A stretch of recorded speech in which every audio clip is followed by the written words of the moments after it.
With typhoons Hagupit's havoc of eastern China in August, the photographs leaked of an apartment building with pieces of its outside ripped off, causing an estimated 1 casualty.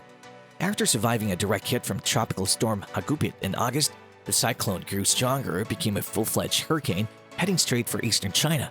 It made an impact on the coast of Zhejiang Province on August 4th, and it was coming for the city of Wenzhou, which is notorious for its Tuhao or filthy rich. The typhoon's heavy rain caused severe flooding in many areas.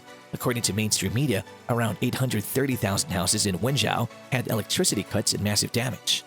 Winds exceeding 12 on the Beaufort scale unexpectedly exposed a Tofu Dreg project, which refers to the faulty construction using cheap materials. Many exterior walls and windows on an 18-story apartment in Yuhuan City, Taizhou, have been stripped naked by Hagupit, as they had been chopped off with a knife according to photos on Weibo. Not only were several windows blown out, balcony railings ripped off, and exterior walls ripped off, the hurricane-force winds also blew away a washing machine on one occasion. Living rooms are now completely exposed to the outdoors in some areas. A 62-year-old lady on the 11th floor tried to close one of her windows, but the violent wind swept it away. According to the report, she was then pulled through the window and thrown flying 11 floors below to her death. When photographs of the damaged structure surfaced on Weibo, Chinese netizens criticized the poor construction, especially considering the fact that it was marketed as a high-end housing complex. When some residents moved there in early 2011, they apparently found that the building was leaning to one side and was forced to vacate until structural repairs could be made. In reaction to the window incident, Yuhuan City's Public Relations Department released the following statement.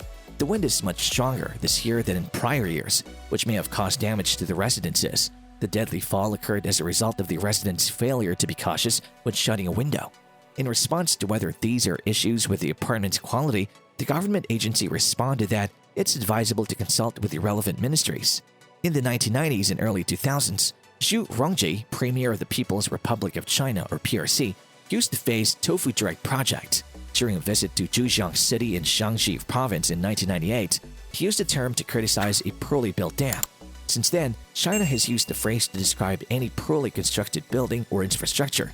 The problem of Tofu Dreg Project appears to have been increasing in the years since the Sichuan earthquake affecting building projects in China. In a case study, developers dug up the use of the faulty concrete mix in a huge skyscraper in Hong Kong, forcing the developers, New World Development, to destroy 2 nearly completed skyscrapers. The Pavilia Farm was Hong Kong's best-selling housing property in 2020, with over 2,100 units sold for a total of nearly $3 billion. The poor construction has been buried as an unprecedented blunder by the South China Morning Post, according to a statement issued by MTR Corp, which is constructing the project in collaboration with New World Development. The concrete testing revealed that the podium walls at blocks 1 and 8 of the Pavilia Farm 3 in Taiwan did not match the standards of the authorized design. The developers confessed that human error was to blame for the disaster and terminated the whole project management team. While industry experts indicated that the use of incorrect concrete is frequent, the scale of this blunder was staggering. The demolition of substandard constructions is also unusual in Hong Kong's construction industry. Another recent example of the consequences of faulty construction in China is the SEG Tower in the heart of Shenzhen, a city of more than 12 million people where the booming tech industry has influenced many to label the city as China's Silicon Valley. Tenants were forced to evacuate this year when the building began to shake violently for no particular reason. According to the state-run Global Times, after a preliminary investigation into the structure, no fractures in the ground surrounding the building were detected and no damage to parts of the exterior wall was spotted. Based on an earlier incident, the building continues to shake mysteriously on Wednesday and Thursday, forcing local officials to shut this 71-story structure for tenants and tourists the following Friday, while officials investigated the reason for the shaking. The name Shenzhen's Speed was introduced when the building was built more than 20 years ago. The name was used to define the rapid construction of Shenzhen's Guomao building. Every story of the skyscraper was constructed in under 3 days. The Guomao skyscraper was the highest in Shenzhen at the time. Shenzhen has been named an instant city because of just how rapidly it was built. The situation of Tofu Dreg projects may be far more serious than is now realized. Shenzhen was a small fishing town in 1979, but it has since grown to become one of the world's foremost technological hotspots. Shenzhen's construction speed may be a ticking time bomb when substandard construction projects begin to collapse. Shenzhen may remain haunted for years to come as the consequences of aggressive growth becomes visible. Several schools collapsed during the 2008 Wenzhou earthquake, massacring many students. These structures are also meant to represent Tofu Dreg Projects. A construction engineer using the pseudonym Bookblade said, "School construction is the worst. First, there's not enough capital. Schools in poor areas have small budgets, and unlike schools in the cities, they can't collect huge fees, so they're pressed for money.